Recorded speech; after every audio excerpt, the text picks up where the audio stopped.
Hey,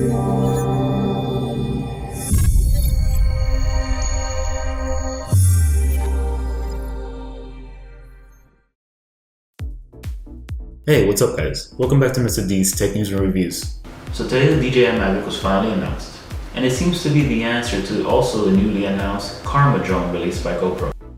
Now, neither one of these drones are out just yet, but we do have a lot of information, so I'm going to try to give you the most noteworthy and important specs and features of both drones. That way you can decide in the future which drone do you want. So let's start off with the design. Chances are you probably already know that both the DJI Mavic and the GoPro Karma can both be folded up for easy travel. And in Karma's case, it even comes with a carrying case / book bag to store everything. The DJI drone also has a very compact design this time around, coming in at both half the size and weight than the previous Phantom 4. Now, although the Mavic will not bring a bag similar to that of the GoPro, if it's anything like the other DJI drones, it will most probably come in a very sturdy and hardened styrofoam case. Now onto the camera, which is possibly the main reason that you probably want to get one of these drones. As far as the GoPro Karma, you can use the GoPro Hero 4, 5, and Session to capture your video, which allows you to record at 1080p at 60 frames per second and 4K at 30 frames per second, also allowing you to take 12 megapixel photos. The new Mavic, pretty much like the Phantom 4, is using DJI's own camera, which this time around allows you to shoot at 1080p at 94 frames per second and 4K at 30 frames per second. Also, just like the GoPro, you can take 12 megapixel photos. It also has the ability to shoot in RAW. Now, it is worth mentioning though that GoPros usually have a very wide field of range, meaning that you're going to have some distortion on the outside borders. A lot of people call this the fisheye effect. On the other end of the spectrum, DJI actually did the opposite and actually made their field of view a lot smaller. They went from 94 degrees to 78 degrees. Now, as far as features go, we have several of them. Let's start off with the Karma. Let's start off with the camera and look at droning mode. Droning mode is an automated feature in which the Karma will fly backwards looking at the user taking selfies. Then there's cable cam, in which you specify 2 points and the drone will fly along those 2 points and record in a specific direction. Orbit mode is just what it implies. You set a specific point and the Karma will orbit around said point. And finally we have reveal mode, in which the Karma will fly forward while panning the camera upward to reveal its landscape. Now the Karma has all these options thanks to the GPS in place, which allows you to stay in the same location in up to 20 mph winds. Now as far as follow me mode or tracking or collision avoidance, we didn't see these features this time around with the GoPro, which was not the case with the DJI Mavic. With the DJI Mavic, we're seeing a drone with a very wide array of features.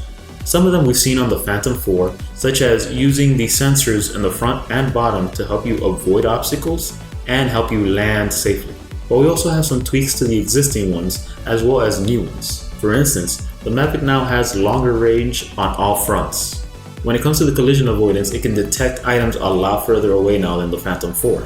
The live stream to your phone can now be done from a further distance, and it can now also stream at 1080p to YouTube and Facebook. Now one of the new features that you can expect from the Mavic is gesture control. Now by doing a certain gesture with your arms, you can actually tell the Mavic what to do.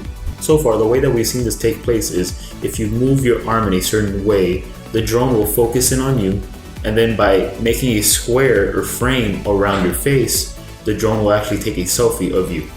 Also, the introduction of a new mode called tripod mode, in which the Mavic will stay very still and have precise movements, making indoor flying even easier.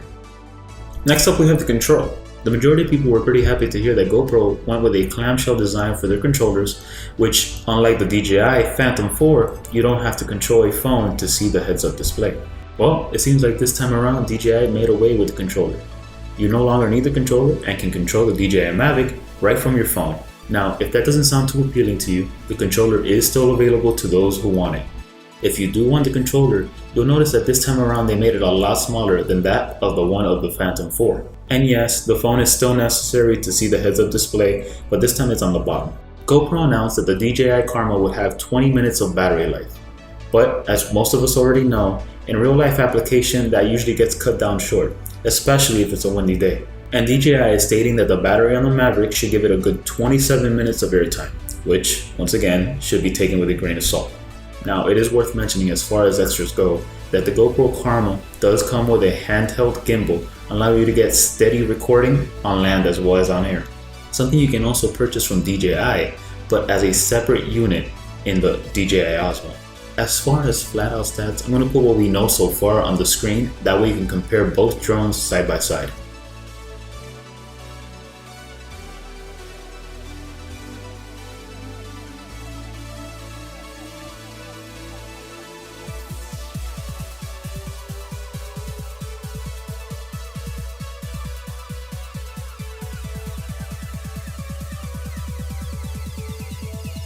So there you guys have it. Both the DJI and the GoPro have pretty impressive offerings in their own respect. I guess it all comes down to what you guys are looking for. So let me know down in the comments. I hope you guys enjoyed the tech news update. Please give it a thumbs up if you enjoyed the video and subscribe for more tech news and reviews. See you next time.